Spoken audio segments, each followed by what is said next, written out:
বন্ধুরা, আজকে তোমাদেরকে একটা ছোট্ট কথা বলতে চাই। আমি একজন এনসিসি ক্যাডেট। ছোটোবেলা থেকেই আমার শখ ছিল পুলিশ হওয়ার। হয়তো আমি কিছু করতে পারিনি, কিন্তু আমার রন্ধ্রে রন্ধ্রে দেশভক্তি।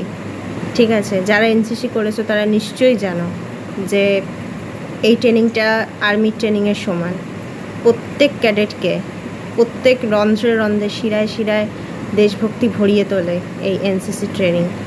তাই গানটা যে কারণেই হোক না কেন, গানটা আজকে গাইতে খুব ইচ্ছা করছে। এ দেশটা তোমার বাপের নাকি করছো ছলা কলা, কিছু বললেই ধরছো এসে জনগণের গলা। মনে রেখো যুদ্ধ করে রক্ত দিয়ে দেশ পেয়েছি, দেশ দেশ দেশ বাঁচাতে রক্ত দিতেও রাজি আছি। মনে